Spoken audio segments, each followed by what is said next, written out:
I'm 24 years old now, and I have to go back to all these things that no one knew about me in this group place where I'm in this place where these people are crazy, and they think I'm crazy.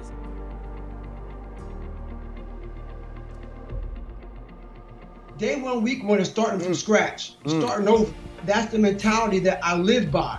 Don't be afraid to go back to day one, week one. And I always, no matter how much I've accomplished in life, my life is always lived at day one, week one, because that's where the grind. You grind at the beginning. And we always start to get very complacent and very comfortable as we start to get to where we're going. We start to relax. We don't wake up early in the morning. We're not prepared. So if you had that day one, week one mentality, it's like going for a job interview. So the job interview squared away.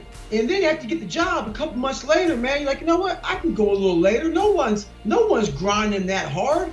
I don't need to be that squared away every day.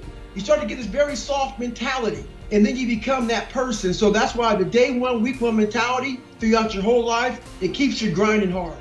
How to learn from failure with David Goggins. David Goggins insists on stretching every day. In order to calm your body down, you can stretch and hold your poses and really focus on your breathing. Everyone has a range of motion. When it gets tight, everything is thrown off. David Goggins was the guy that always ran away until he changed everything. He wanted to prove people wrong. He insists that if you are willing to go through pain, your brain and body will connect and you can do anything. Day one, week one is when you are starting over. Don't be afraid to go back there. You grind in the beginning when you start over. This mentality is like going to a job interview. Once you get going, your mentality softens. Remember, you can always go back to the beginning. Day one, week one. It's unbelievable what it did in my life. It literally saved my life. This is a huge takeaway right now for you all. My big thing I do is I'm a big stretch fanatic. I stretch out for the last 5.5, 6 years, anywhere from 2 hours a night. I used to stretch out when I was doing nothing, as unbelievable as it sounds, 12 hours a day. Back then I was running 8:30s a mile, training pace. Now I'm running 7:05s a mile, same heart rate. It's unbelievable what it did in my life. It literally saved my life. So right now you guys are all using it. I talk about a lot more in my book, but stretching is my biggest thing right now I do. And also, I was also wound very tight, so I couldn't calm myself down. My adrenal glands, when you get that tight, you're flooding yourself with tons of adrenaline. So when you feel like you're always just amped up and all jacked up all the time, trust me, you guys work in a very stressful environment. This thing right here is getting jacked up all the time. So one thing for me is I hold stretches for like sometimes 30 minutes. But it's just about range of motion. We all have a range of motion in life. That's why kids run so effortlessly, because the range of motion is open. Once it gets tightened up, everything, your biomechanics, everything gets thrown off.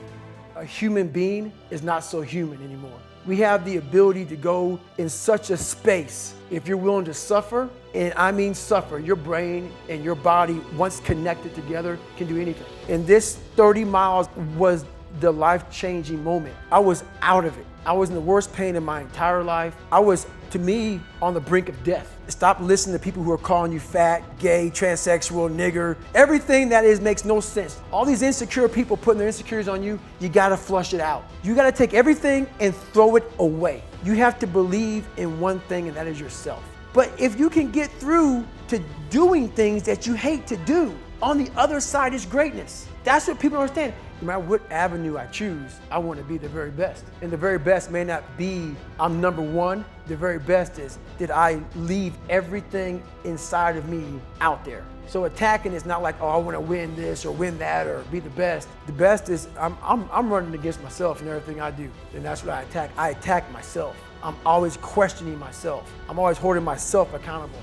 I grew up not that guy. A lot of people put a title on me. They see me now. They see me now as the guy that with his shirt off who can do 4,030 pull-ups in 17 hours, who can run 205 miles in 39 hours. But what they don't understand is they don't understand the journey that it took me to get to this point. What got me to this point was I was just the opposite of what I am today. I was that guy who ran away from absolutely everything that I got in front of me. I didn't go to sleep for 6 weeks of the program. I wanted to quit so badly, but I quit everything in my life. I copied through school. I wanted to prove people wrong. I wanted to be the guy that people looked at. I don't care if you liked me or didn't like, I don't care. But it said this is gonna keep coming after whatever the is in front of them. I wanted that. I wanted that. I wanted that worse than anything in the world. So I kept picturing me falling down and getting up, and everyone that called me nigger, I was dumb. Even myself, I wanted to feel something besides defeat.